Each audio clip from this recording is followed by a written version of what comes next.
যা ভাই যা যা 2 4 6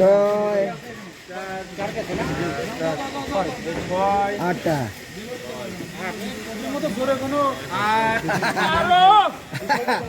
দশ 12 মহিলা হ্যাঁ হ্যাঁ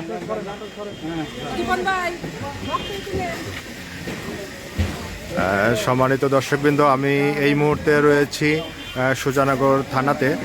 আপনারা দেখতে পাচ্ছেন গতকাল রবিবার সুজানগর উপজেলা আওয়ামী লীগের সভাপতি আলহাজ আব্দুল ওহাবকে পুলিশ গ্রেপ্তার করে। পরবর্তীতে স্থানীয় জনতা তাকে ছিনিয়ে নেয়। এর ঘটনার প্রেক্ষিতে সুজানগর থানায় আসামি ছিনতাইয়ের একটি মামলা দায়ের হয়। সেই মামলায় গত রাতে আইন শৃঙ্খলা বাহিনী, যৌথ বাহিনী অভিযান চালিয়ে মোট 11 জনকে গ্রেপ্তার করেন।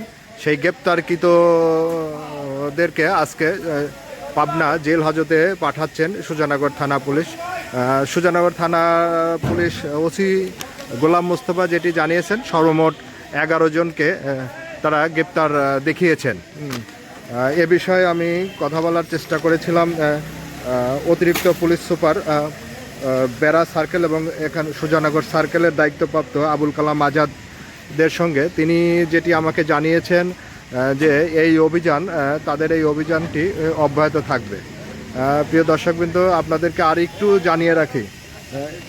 জানিয়ে রাখি এই ঘটনায় আসামি ছিনতাইয়ের ঘটনায় সর্বমোট 64 জন নামীয় এবং অজ্ঞাত আরও 2 থেকে 300 জনকে আসামি করে সুজানগর থানার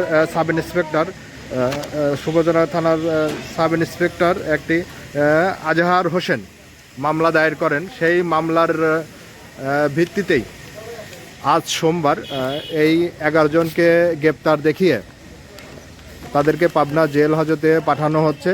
আমি আপনাদেরকে আরেকটু জানাই, সেটা হচ্ছে যে যাদেরকে গ্রেপ্তার করে জেল হাজতে পাঠানো হচ্ছে তাদের মধ্যে নারায়ণপুর গ্রামের রয়েছেন শাহজাহান শেখ, বাবু শেখ, মথুরাপুর গ্রামের রয়েছেন সেলিম শেখ, আলাল শেখ, আলহাদ শেখ, নজরুল শেখ, নাজমুল সর্দার, ইমন আলী নারায়ণপুর, সাত্তার সর্দার তার বাড়ি নারায়ণপুর, শমশের শেখের বাড়ি মথুরাপুর এবং আর একজন নারীকে গ্রেপ্তার দেখিয়েছেন। তিনি হচ্ছে সুজানগর উপজেলা আওয়ামী লীগের সভাপতি আলহাজ আব্দুল ওহাবের ভাই ফজলুল হক চাদু, তার স্ত্রী। তিনি ওই উপজেলার মথুরাপুর সরকারি প্রাথমিক বিদ্যালয়ের সহকারী শিক্ষিকা হিসাবে রয়েছেন।